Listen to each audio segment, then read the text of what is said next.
कायदे से उसे खुद सही सही याद नहीं कि उसने कितने कत्ल किए होंगे, लेकिन उसे इतना याद जरूर था कि ये गिनती कम से कम 30 तक तो जरूर पहुंची होगी। हालांकि उसे यकीन था कि वो जब भी पकड़ा जाएगा उसे कम से कम फांसी की सजा होगी, लेकिन उसका ये अंदाजा गलत निकला। 30 बच्चों के कातिल को दिल्ली की एक अदालत ने सिर्फ उम्र कैद की सजा सुनाई। ये कहानी है दिल्ली के अब तक के सबसे बड़े सीरियल किलर रविंदर की।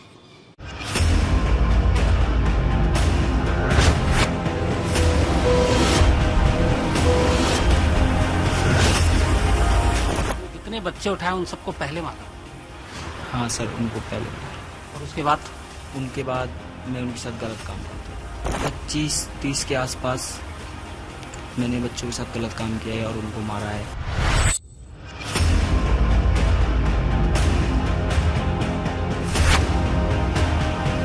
तब मैंने उस लड़की को, वहाँ पे कोई नहीं था, मैंने उस लड़की को पकड़ के जुआरों के अंदर ले गया।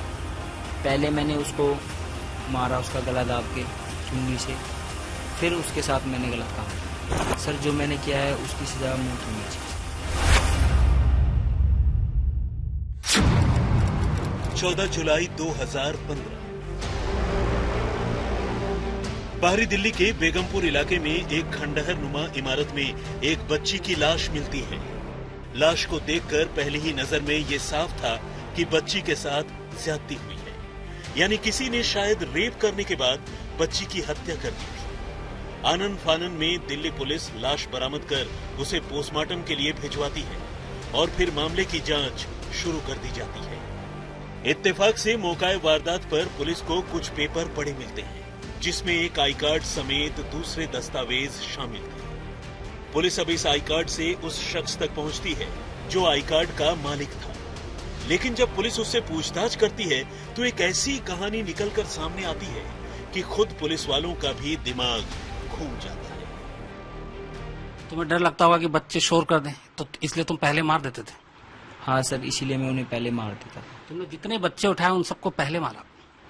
हाँ सर, उनको पहले मारा। और उसके बाद मैं उनके साथ गलत काम करता था। सर, 25-30 के आसपास मैंने बच्चों के साथ गलत काम किया है और उनको मारा है। सारे बच्चों की तुम्हें शक्ल याद है? सर, शक्ल बच्चों की याद है मेरे को, और थोड़ा एरिया के उससे याद नहीं, क्योंकि पहले मकानें झुकी थी और कई जगह तो रोड पहले कच्चियाँ सड़कें थी, कच्ची पानी भरा रहता था।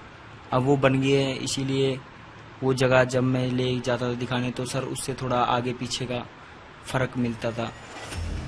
ये कहानी है एक ऐसे सीरियल रेपिस्ट, सीरियल किलर और नेक्रोफिलिया के शिकार इंसान की, जो न सिर्फ कम उम्र के बच्चों को अपना शिकार बनाता था, बल्कि उनकी लाश के साथ भी ज्यादती करता था। 14 जुलाई 2015 को इस नौजवान को जब दिल्ली पुलिस ने पहली बार गिरफ्तार किया, तब खुद पुलिस ने भी ये नहीं सोचा था कि इस वारदात के पीछे इतनी भयानक कहानी छुपी होगी। जांच आगे बढ़ी तो खुलासा हुआ कि खंडहर से मिली बच्ची की वो लाश रेप और कत्ल की इकलौती वारदात नहीं थी, बल्कि इससे पहले भी उसी रेपिस्ट और किलर ने एक एक कर कम से कम 30 से ज्यादा बच्चों को अपना शिकार बनाया था।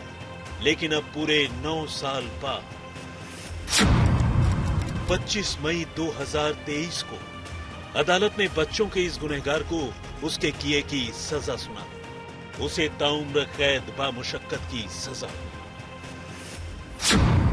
30 से ज्यादा बच्चों से ज्यादती करने वाले को उम्र कैद।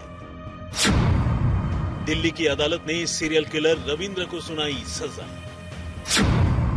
बच्चों की हत्या के बाद लाश के साथ रेप करता था रविंद्र।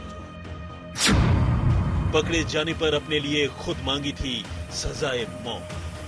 अगर नोएडा के निठारी वाले मामले को छोड़ दिया जाए तो इससे पहले देश ने इतनी भयानक और इतनी विभत्स जुर्म की कहानी और नहीं सुनी थी, जैसी कहानी उसे रविंद्र के गिरफ्तार होने के बाद पता चली। असल में 14 जुलाई 2015 को बच्ची की लाश मिलने के बाद पुलिस मौके पर मिले कागजों से सन्नी नाम के एक नौजवान तक पहुंची।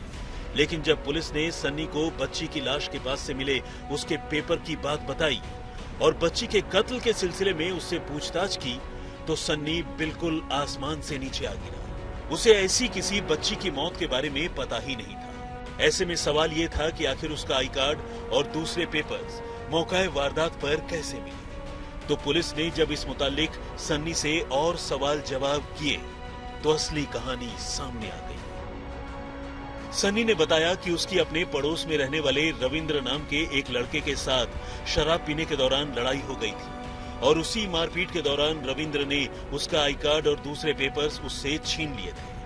ऐसे में पुलिस को लगने लगा कि हो न हो मौकाए वारदात पर सन्नी का आई कार्ड और दूसरे पेपर्स रविंद्र ने ही उसे फंसाने के लिए फेंके होंगे। इसके बाद पुलिस ने रविंद्र को धर दबोचा और जब उससे पूछताछ की तो पुलिस का यह शक बिल्कुल सही निकला। लेकिन इसके बाद जब रविंद्र ने अपना मुंह खोला तो पुलिस के पांव तले भी जमीन खिसक गई। पुलिस ने रविंद्र को पकड़ा तो सिर्फ एक कत्ल के मामले में था, लेकिन यहां रविंद्र खुद ही अपनी जुबान से एक नहीं बल्कि 30 बच्चों का कत्ल करने की बात कबूल कर रहा था। बल्कि वो तो यहां तक बता रहा था कि वो बच्चों का कत्ल करने के बाद उनके साथ रेप भी करता था, यानी उसे लाश के साथ रेप करने में मजा आता था।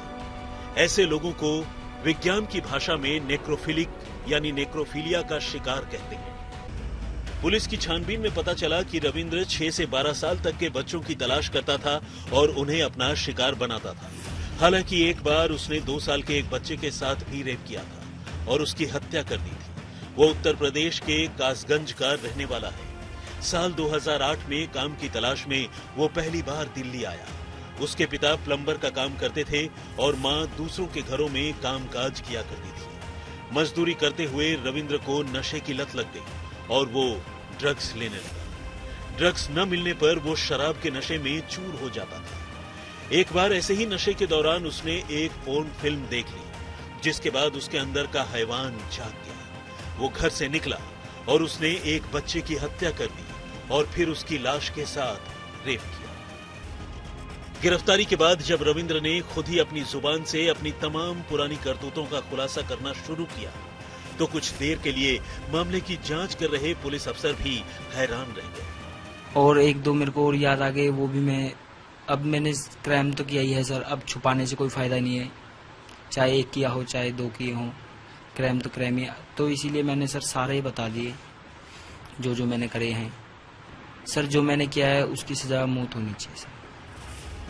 पुलिस की तफ्तीश के दौरान ये पाया गया कि रविंद्र ने 2008 से 2015 के बीच 30 से ज्यादा बच्चों को अपना शिकार बनाया था। लेकिन पुलिस इस मामले की जांच के बाद सिर्फ 3 ही मामलों में उसके खिलाफ चार्जशीट दाखिल कर सकी। फिलहाल इनमें से एक मामले में उसे गुनहगार करार दिया गया है और दिल्ली की रोहिणी कोर्ट के एडिशनल सेशन जज ने उसे आजीवन कारावास की सजा सुनाई है।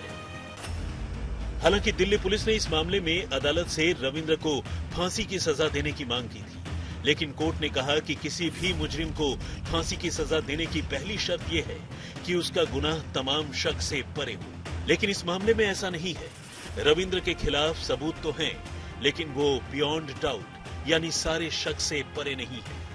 ऐसे में उसे फांसी की सजा देना मुनासिब नहीं है। फिर जेल में रहने के दौरान भी उसका चाल चलन ठीक रहा है, लिहाजा उसे फांसी नहीं बल्कि उम्र कैद की सजा दी जाती है। हालांकि इससे पहले बचाव पक्ष ने उसके गरीब होने की बात कहते हुए उसे रियायत देने की मांग की थी, लेकिन अदालत ने कहा कि किसी गुनहगार को गरीब होने की वजह से माफी नहीं दी जा सकती, क्योंकि कानून में ऐसा कोई प्रावधान नहीं है। शम्स ताहिर खान और सुप्रतीम बैनर्जी के साथ चिराग गोठी, दिल्ली, आज तक।